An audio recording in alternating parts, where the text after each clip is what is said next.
Sources close to former Vice President Joe Biden say he is planning to launch his presidential campaign for the 2020 race tomorrow. The announcement is expected ahead of a fundraiser in Philadelphia.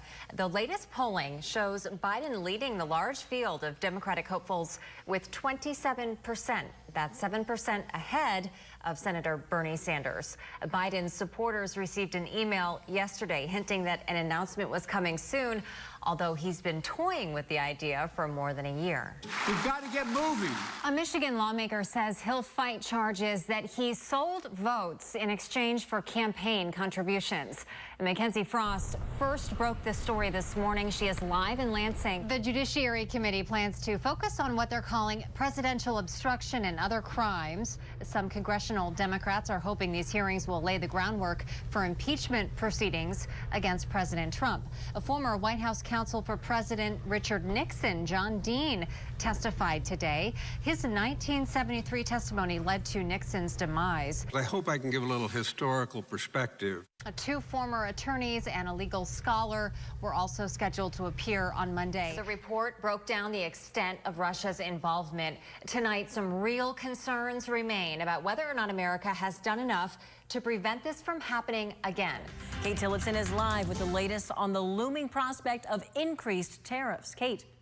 The talks started about half an hour ago. They'll continue into Friday, but by then, the deadline for the tariff increase will have passed. Progress toward a deal was derailed last week following a round of talks in Beijing.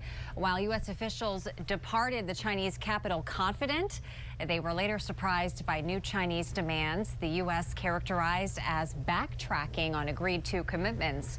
President Trump says he plans to raise tariffs to 25% on $200 billion of Chinese products at midnight tonight, a move that has roiled global markets and thrown the talks into flux. If these talks go well, the tariffs may not go into effect, but merely the chance the tariffs could increase was already pushing equity markets lower today. President Trump remains hopeful an agreement can be struck that would lift markets and, in his view, help him politically. I did get last night a very beautiful letter from President Xi. Let's work together. Just the presence of the top Chinese negotiator in Washington was a sign to officials that progress could be made. Still, lawmakers have received word that a tariff hike is likely this week, even as talks move forward. Today, China took the latest shot, announcing tariffs on $60 billion of American goods. Chief political correspondent Scott Thuman tells us why it's causing more than just concern. Some state lawmakers are being criticized for their attempts to lower your auto insurance rates. Michigan Attorney General Dana Nessel says new legislation, which passed earlier this week, would only temporarily save you money. She also says it would undermine her efforts to pursue auto insurance fraud.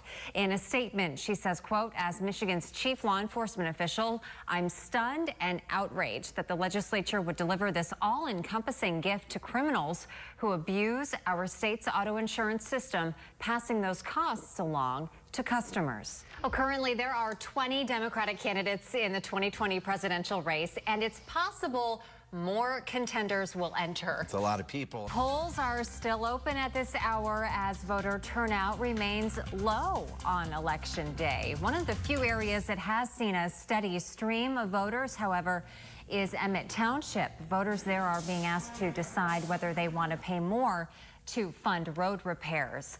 Polls close tonight at 8 o'clock. Stay with News Channel 3 throughout the night. We will have your election results, including a live report tonight at 10 and 11. For a list of ballot items in your county, go to WWMT.com. Hover over the annual report factors 16 indicators to paint a picture of a child's home life. Political reporter Mackenzie Frost reviewed that report from education to economic security. She is live tonight with a look at where the state stands. Well, Democrats have been critical of the new trade deal, arguing it doesn't go far enough to enforce new labor and environmental protections. House Speaker Nancy Pelosi indicated earlier this month that the House will not consider the new trade deal without tighter at issue whether the census should be changed to include a question about citizenship. Nicole Killian was there for the oral arguments where protesters also gathered.